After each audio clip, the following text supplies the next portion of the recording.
divided up into a group of three, right? Each of you share an aldehyde with two other people, okay? One of you has a procedure A, the other a procedure B, and the third a procedure C, but you all have the same aldehyde. So what I would like for you to do before you leave today is get with the other two people that share your aldehyde and compare spectra, okay? Primarily the NMR, that's gonna be the one that's most useful, all right? But get together with the other two people that share your aldehyde and look at the NMR together. Should we print 3 copies of each? You don't necessarily need to. That's why I want you to get with the other people before you leave today, because I don't want you don't have to analyze all 3 NMR spectra, okay? You're just gonna analyze your own. Okay. But you do need to know enough about the other spectra to where you can talk about them. You know, say, you don't have to go through each one and say, oh, well, this one had a doublet at 7.2, which represents the blah, blah, blah proton. You know, you don't have to do that in-depth analysis like you will your own spectra. Okay. But you do need to be able to say, well, procedure B, the proton NMR showed impurity, possibly from aldehyde starting material contamination, or something to that effect.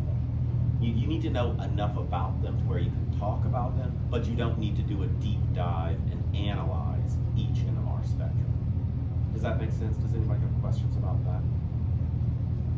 So if it's helpful to you, you may, I don't know, take a picture of the other spectra just so you can kind of refer back to them, or just whenever you're with your group today, just take some notes.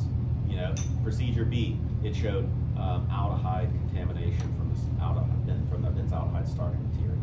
You know, however you want to do it. But like I said, you don't need to do a deep analysis on all 3, but you do need to know enough about the procedures and the spectra to where you can talk about what the superior method is. Okay?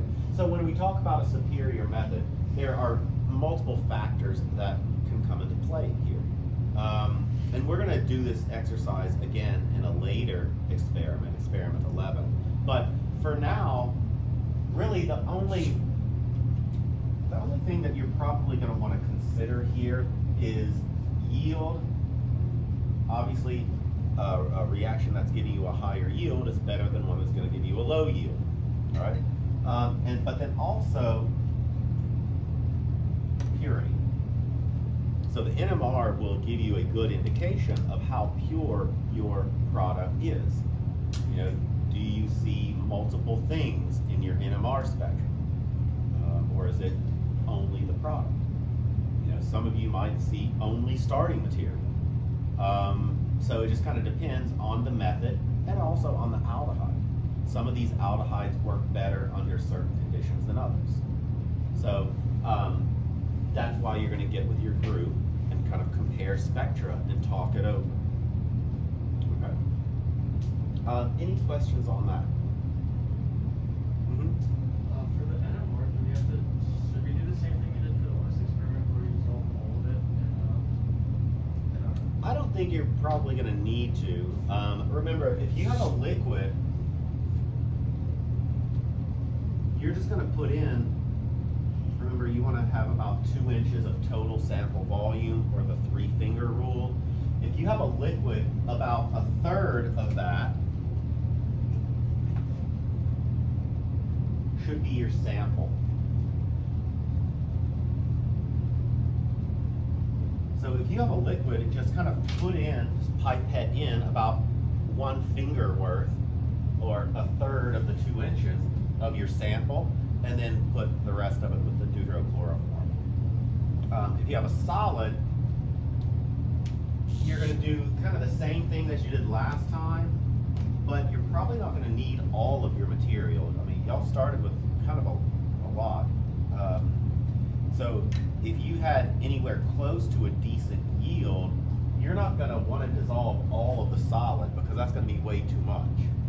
So, I don't know, it kind of takes some practice eyeballing with solids.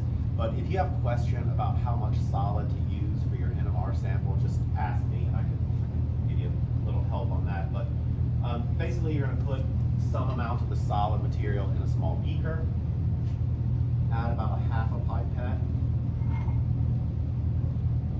of the chloroform, mix it up, get it well dissolved, and then pipette that into the NMR tube.